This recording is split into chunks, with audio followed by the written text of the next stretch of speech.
डोंगरवाडीत आमदार केसरीचा धुरळा, game changer फायरिंगची मैदानात दहशत. मिरज डोंगरवाडीच्या मातीत आमदार केसरी 2026चा थरार चांगलाच रंगला. अफाट वेग आणि चपळाईच्या जोरावर गेम चेंजर हरण्या आणि फायरिंग बैजांनी मैदानावर अशी काही दहशत निर्माण केली की सर्वांच्याच नजरा खिळल्या. माजी कामगार मंत्री आमदार सुरेशभाऊ खाडे यांच्या वाढदिवसानिमित्त आयोजित या स्पर्धेने मिरज तालुक्यात विजयाचा गुलाल उधळला. स्पर्धेत महाराष्ट्र आणि कर्नाटकातील 150हून अधिक नामांकित बैलगाड्यांनी बाजी मारण्यासाठी शड्डू ठोकले होते. अटीतटीत लढतीत बाजी मारणाऱ्या विजेत्या बैलजोडीवर 1,11,166 रुपयांची बक्षिसांची लयलूट करण्यात आली. या भव्य आयोजनामागे भाजप पूर्व भागाचे नेते तानाजी अप्पा पाटील यांची शिस्त आणि नियोजनाचा दम दिसून आला. प्रशासकीय नियमांची चौकट पाळून अत्यंत शिस्तबद्धरित्या स्पर्धा पार पाडत तानाजी अप्पांनी आपली कार्यकुशलता सिद्ध केली आहे. आमदार सुरेशभाऊ खाडे यांच्या नेतृत्वाच्या हुकमी एक्का म्हणून ओळखले जाणारे तानाजी अप्पा आज मिरज तालुक्यातील युवकांसाठी खऱ्या अर्थाने आयडॉल ठरले आहेत.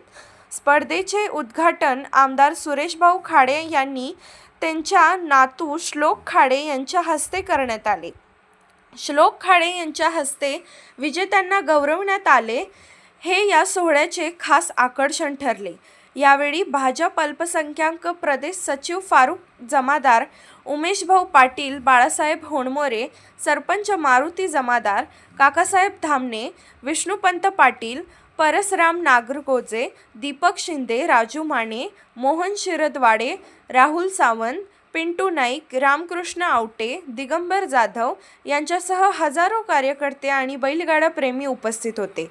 उत्कृष्ट नियोजन आणि शर्यतींचा थरार यांमुळे आमदार केसरी 2026 मिरजकरांच्या स्मरणात कायमचा कोरला गेला आहे.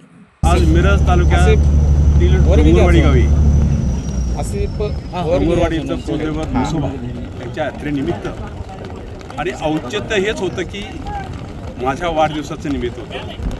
अशा भव्य दिव्य अशा बैलगाडी शर्यती संपन्न झाल्या. आज मला मी बऱ्याच दिवसातून बैलगाडी शर्यती बघितल्या, पण जोपर्यंत शासनाची मर्यादा राखून, नियोजकवाल्यांची सगळी मर्यादा राखून अशा सुंदर अशा कुठेही गालबोट न लागता अशा ह्या स्पर्धा पार पडल्या. आज मी अमित शाह साहेबांचं, देवेंद्र भाऊंचं आणि जावडेकर साहेबांचं मी आभार मानेन की असा सोहळा वारंवार आता महाराष्ट्रामध्ये सगळीकडे साजरा होतो.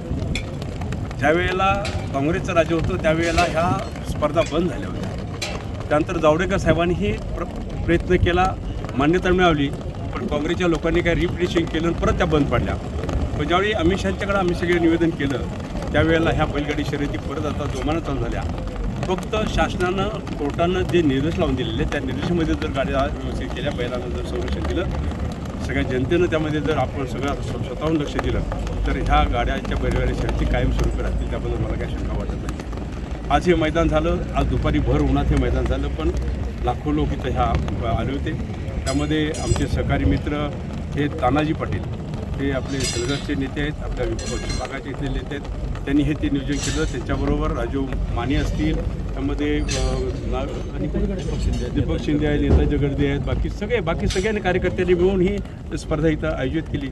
नियोजन चांगलं केलं, व्यवस्थित केलं आणि ह्या स्पर्धेला बघण्यासाठी मला ही संधी मिळाली. त्याबद्दल ह्या आयोजकांचं, नियोजकांचं मी धन्यवाद मानतो. एवढ्या शांततेनं, एवढा काही गालबोट न लागता, कुठेही काही न होता ही मला वाटतं पहिली स्पर्धा होते. आणि मी आज हे मैदान बघितलं, त्यानंतर ह्याच्या अगोदर पण मैदानाला मी आलो होतो, पण भर उन्हामध्ये असं भव्य दिव्य मैदान हे पहिल्या वेळी इथं होते याचा मला आनंद वाटतो. त्यामुळं सर्वांना मी धन्यवाद देतो आणि असंच प्रेम, असंच माया, असंच सहकार्य आमच्याबरोबर राहावं, आमच्यावर राहावं एवढी आपल्याला विनंती करतो. ह्या कार्यक्रमाला उपस्थित असलेले आमचे बाळासाहेब होणमोरे असतील, बाकी आमचे दादा आहेत, परत आमचे फारुख जमदार आहेत आणि महेश कांबळे आहेत, परत आमचे वसंत खोत आहेत, उमेश पाटील आहेत, त्यामध्ये आणखी विष्णुपंत आहेत, बाकी सगळेच असे आलेले सगळेच जे माझ्यावर प्रेम करणारे आणि आप्पावर प्रेम करणारी सगळी जनता इथं उपलब्ध राहिलेली शांततेनं पार काढलं. त्यामुळे बैलगाडीवाल्यांचं, बैलगाडी शौकिकांचं मी धन्यवाद मानतो. असेच शांततेने हे बैलगाडी शर्यती अशाच कुठल्या भागात असेल तरी शांतीने आपण पार पाडाव्यात एवढीच मी विनंती करतो. परत एकदा सर्वांना धन्यवाद देतो.